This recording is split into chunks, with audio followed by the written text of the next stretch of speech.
Hi friends, how you doing?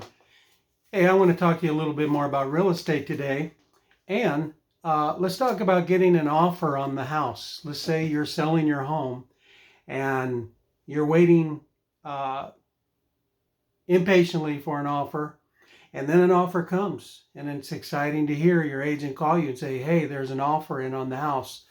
That's a fulfilling time, but then there's a nervous time too. How much is it? What are they going to do? How low is it? So an offer is a big deal. Now, let's talk about, now, first of all, I want to mention a lot of sellers get on the market and they proceed not to get any offers. This happens. And so that is even a worse position. It's nerve-wracking to be in your house. Know you love your house. You fixed it up real nice. You prepared it to sell and you're not getting offers. So I called this video today reverse engineering the offer. Let's do that. Let's do it as if I was your agent. We'll reverse engineer an offer you get on your house. So this just helps you with a little bit of visualization.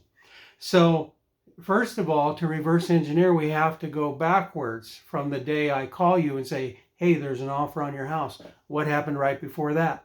The very step right before that is that someone has an emotional connection to your house. They see themselves living there. They wanted enough to spend several $100,000 on it, or $1 million, or however much your house is, and they like your house. And so bingo, that's what you've been waiting for, is someone to want the house and make an offer to you. What happened right before that? Well, they walked through the house and they viewed it, and they probably spent 20-30 minutes. Maybe they came back one or two times more before making their offer, but they definitely got hooked on the house in this walkthrough. And this walkthrough is critical. If you don't get walkthroughs and viewings, you won't get any offers. So showings, walkthroughs, viewings, that's all the same word, and those they're synonyms, and that's all incredibly important when you list your house for sale. So what happens right before the walkthrough or the viewing? Well, the buyers notice your listing somehow. They see an ad.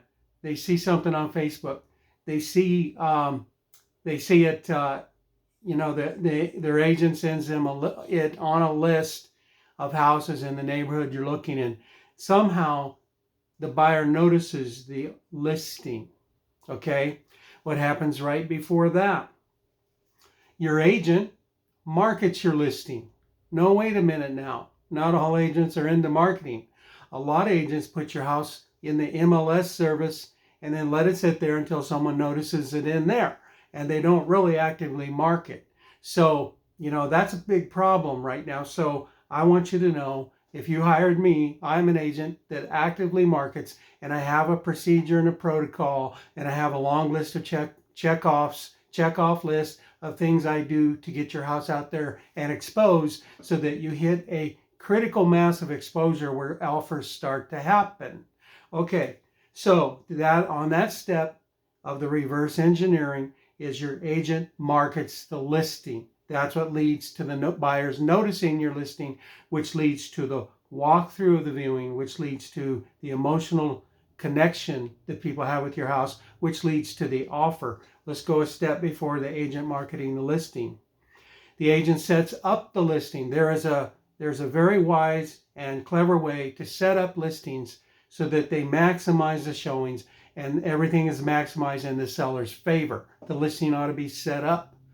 I do that with the houses that I list. Let's go before that. What's the reverse engineer step before that?